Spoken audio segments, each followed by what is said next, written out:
And when all else fails, what do I do now? What do I do now, Mr.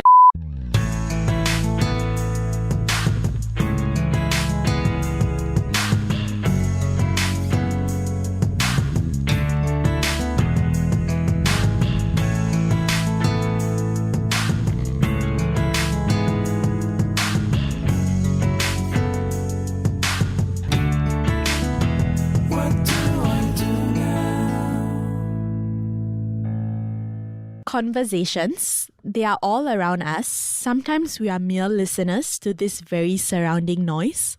Other times we play a part in them. What Do I Do Now believes in building these conversations that happen around you. As for us, Priya and Priyanka, for the very first time, we'll be taking a leap of faith to rekindle sparks that have since lost their beauty. Conversations that have since become memories. After all, some whom we built these conversations with once upon a time did make their mark and then took their due leave. And sometimes we did lose touch with them. Whatever the current status might be, we asked ourselves, what happens if we pick up conversations from where we last left? This isn't simply a theory that is put to a test, rather a moment of truth to find out what these years have done to us since the last conversation happened. We present to you the first case study of a man intertwined in our lives. Behind the voices you hear today sits a man who gave us the space to explore back then and nurtured it for something better. Simply put, there will be no Priya and Priyanka, let alone a podcast running, if it wasn't for the conversations we had with him 3 years ago. 3 years ago, I wrote an email to this man presenting to you case study 1. Mr. Yoka. The email reads, Dear Mr. Yoka, I'm a Year 2 student in Ngee Polytechnic from the School of Film and Media Studies. I'm currently pursuing a diploma in mass communication. I noticed that our school has a campus radio station, Radio Heatwave, where English programs are solely run by different students who have a passion to host their own show. I was wondering about initiating an inclusive platform, one that diversifies to the different student populations in our school. I have a proposal in mind, a show hosted in Tamil language, one that creates a platform for the minority in our school. However, I'm unable to take it a step further without exploring this idea with a mentor. I'm hoping for you to be the teacher in charge for the new program on Radio Heatwave as well, and to guide us in this journey. Could we have a conversation to discuss this further? He agreed. The conversation started. Priyanka roped me in. Our voices echoed together for the first time in a microphone across campus. Like they say, all good things come to an end.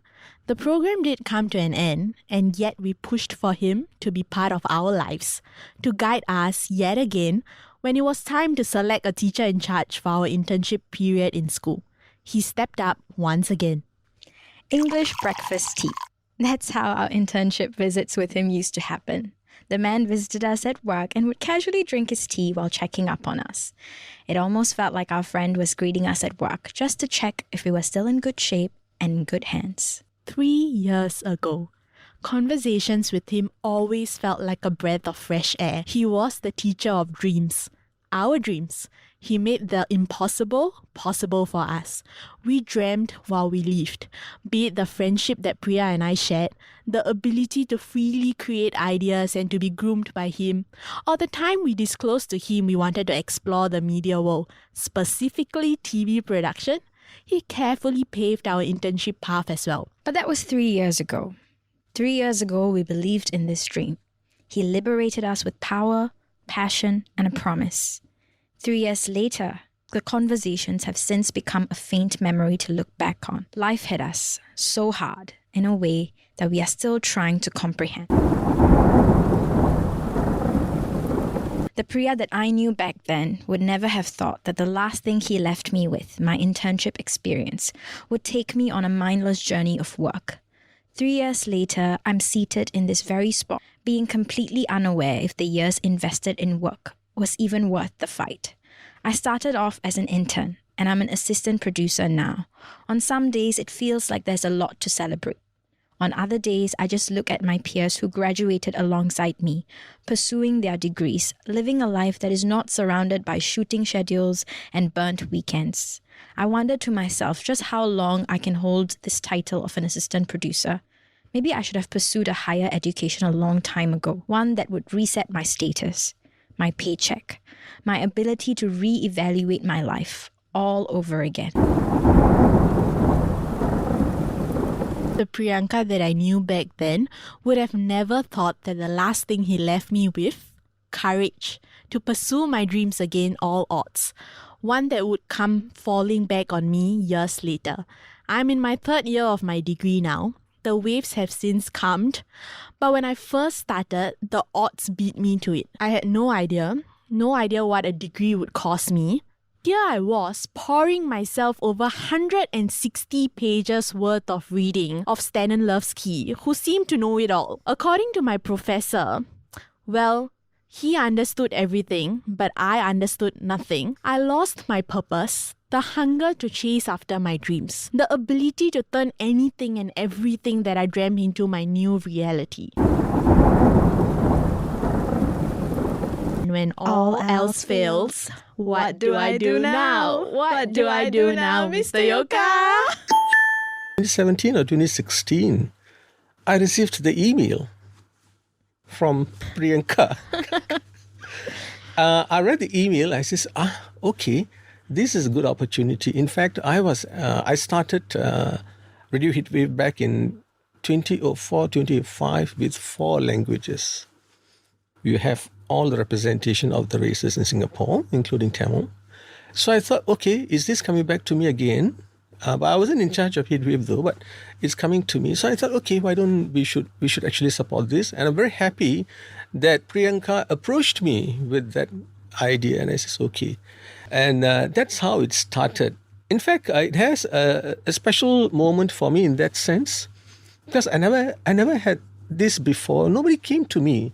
So when you came to me, I thought, wow, this is a good opportunity. I told myself, yes, give them all the opportunities, the facilities, help them in ways, we can bring up. And then that's where it started. Of course, COVID, I think, hit us badly in some ways, and we lost contact for the 3 years. And you're here now with Priya, with assistant producer, you're working, and Priyanka with Masscom. Nothing has gone to waste. Everything is happening for a reason. All right. The way I look at it, you both have a lot of potential still. Look, 2017 or 2018 up to now, if you look back and reflect, you have achieved a lot. The way you converse, or the way you start to write in Tamil, the way you start to converse in Tamil, the way now hosting a podcast, that shows that you have achieved in life in ways you can contribute. But if you ask me, the academic path is necessary if you want to stay here. On the hindsight, the academic rigor, so to say, will train your mind, think through the structure. The theory part is actually a structure. So it's actually training your mind to go deeper into certain areas. So when you're trained in thinking in that way, that will help you in your career. May not be related, but will help you to organize, will help you to do research, how to do citations, reference.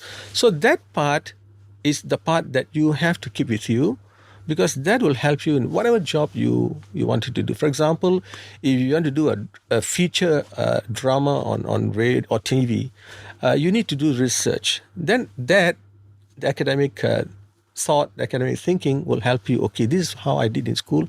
So maybe that can help me to do the research in a proper manner, more formal manner, and how do I put it to validate what I've found out. All this will come into play. So I think learning will never go to waste. But taking a degree is just a process in life. Don't be too tight with it. You can take part-time degree as well if you want to. You can upskill yourself in many other areas. There are some I know have got no degree, but they're doing so well in life. How is it possible? But I just wanted to find out whether how much of interest you have in arts, in media field, because that will kind of define your career in how do you want to take yourself further. We won't deny the fact that it was a long journey that we traveled to reach this mark, to sit here and even have this kind of like a conversation with you, but basically when we started like to do our own podcast and to want to bring back, I guess the moment that we really enjoyed in Conti back in Radio Heatwave was the fact that there was always joy behind those voices. We were not lying.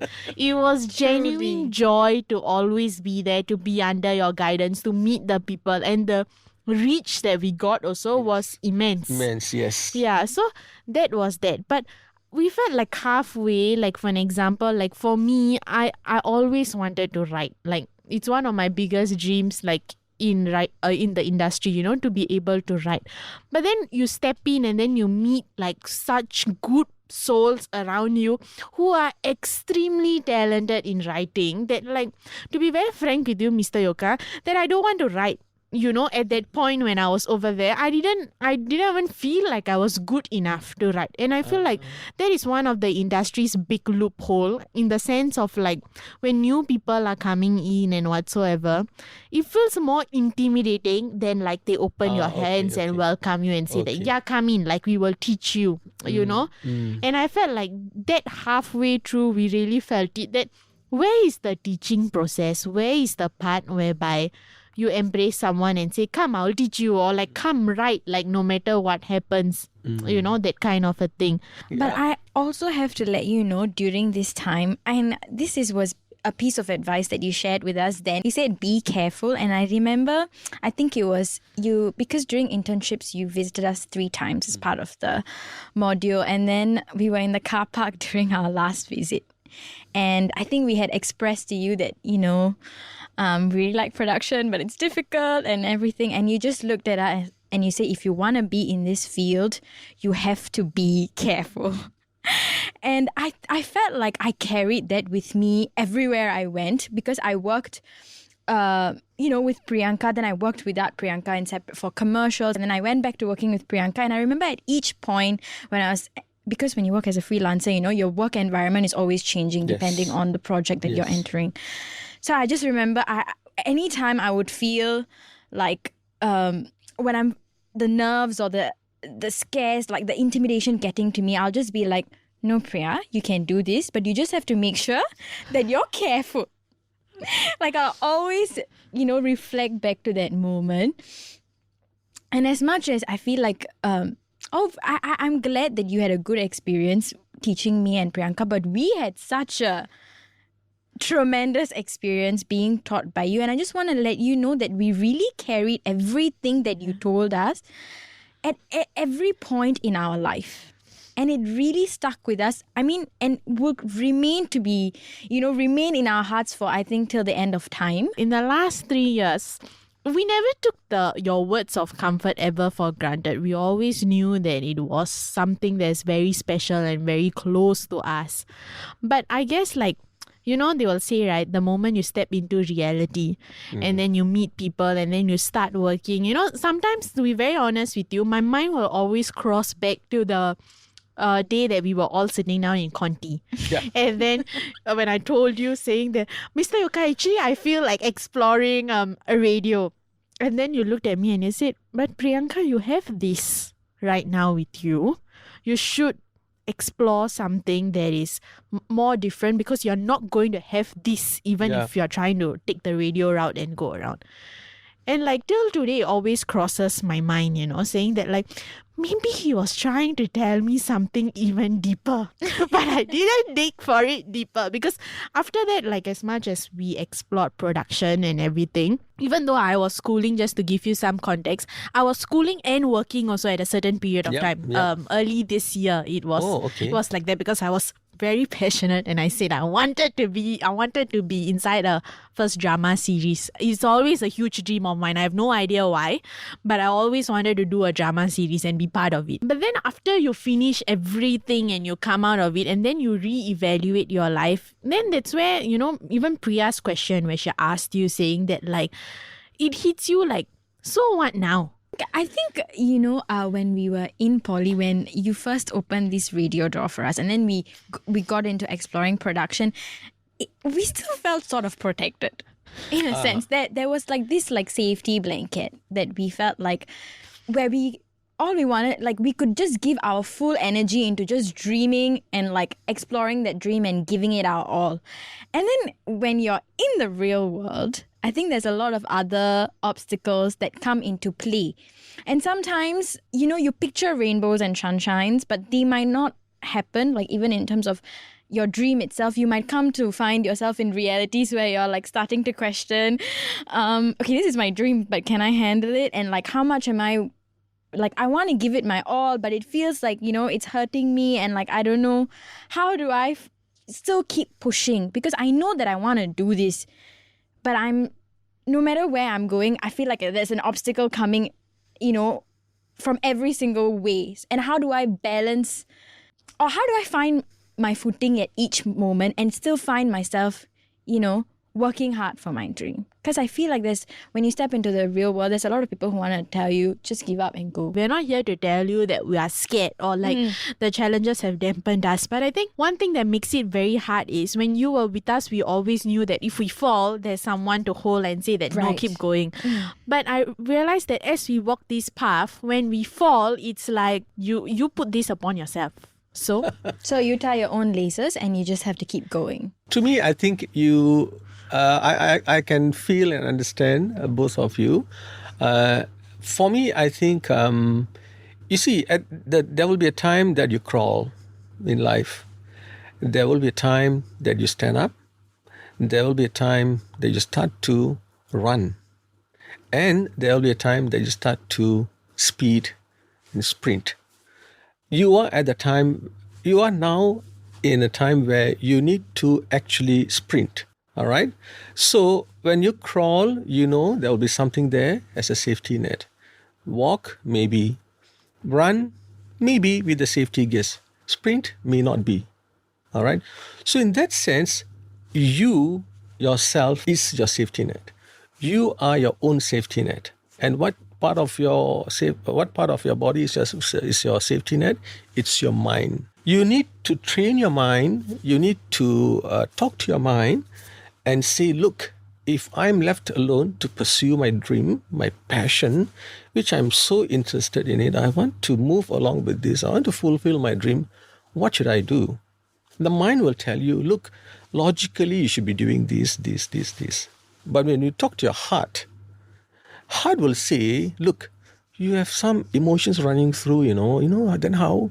You have a family, sometimes you need to settle down in life. Your parents, how you want to handle all these things? Are you a very emotional person? Can you handle emotions? Then how?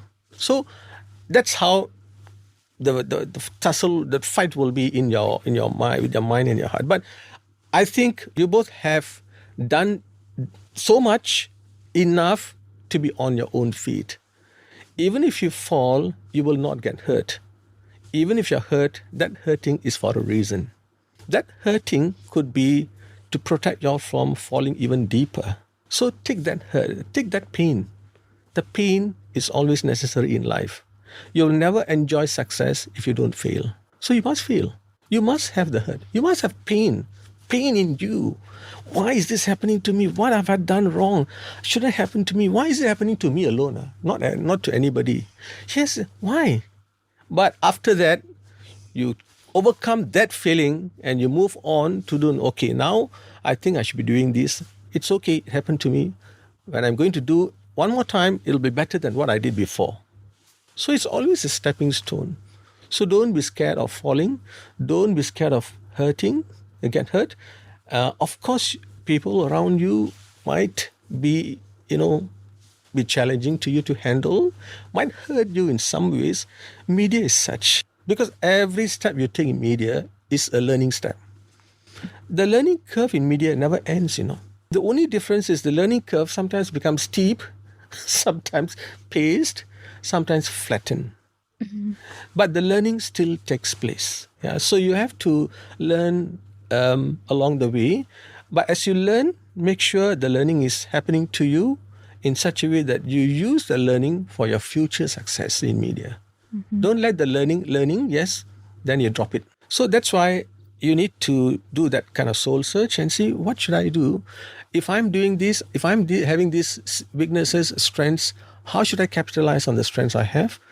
What should I do for that? But if you find that it will take time to realize that, you need some time, then probably take a degree or take a part-time degree, continue to working. Again, your passion on media, how do you want to spend time for that? So you have to do that juggling. Ultimately, you have to decide yourself, because you know yourself. Yesterday's class, I was teaching and I was sharing with them a concept which came to me very quickly at that moment. I told them there are 3 circles in your life. Suddenly, out of the blue, so I drew the circle. 2 big circles overlapping each other. Then there's 1 small circle overlapping the 2 circles. So, okay, take your life. 1 big circle, what does this represent to you now? Okay, after a few studies. The other circle, so what is the other circle? What is the other part of your life? Friends, family. Oh, okay, social life, family. Then no one guessed what is a small circle. I say this small circle is overlapping the 2 circles. And this small circle will become small, or it will stay a bit bigger, depending on how you take it. Then they're so puzzled. He says, what is this small circle? Then I told them, okay. This small circle is privacy, is your private thinking. You see, every one of us got some private thing in us. We never share with anybody. Everybody has this private thing. And this is something for us we keep with us. We never share, because when we start to share, we will feel insecure. Don't share. Keep it with you. But the private part stays in you forever. Nobody knows, even your own wife, your husband. So nobody knows the private. Everybody has that private part in us. The secrets of us, which never to be shared, Please, that is the secured part of your entire life. So that one is the one that really, really help you with deciding what you want to do. Because that private component of your life will then decide, okay, you have this. The private life will be very truthful. If you're not good in this, you say, it's not good. You're not good in this, why don't you do this? Say, do this, you're good in this. I think media you cannot do. It will be very truthful. And that's where you have to then talk to it and then see how the private moments of the secrets in your life is coming out from you and help you with your career. And I see, since you have come this far, that means there is something there for you. There is something waiting for you. You may not see it now because you're so clouded with so many things. Remove the cloud, there's something is waiting for you. It could be a rainbow. It could be something that's going to color your life. A very colorful life is waiting for you both. You wouldn't know. All you have to do is to go for it and remove the clouds. Case study 1, mark complete. Till the next time comes around for another case to be opened, For another conversation to be fueled, yet another truth to be set free.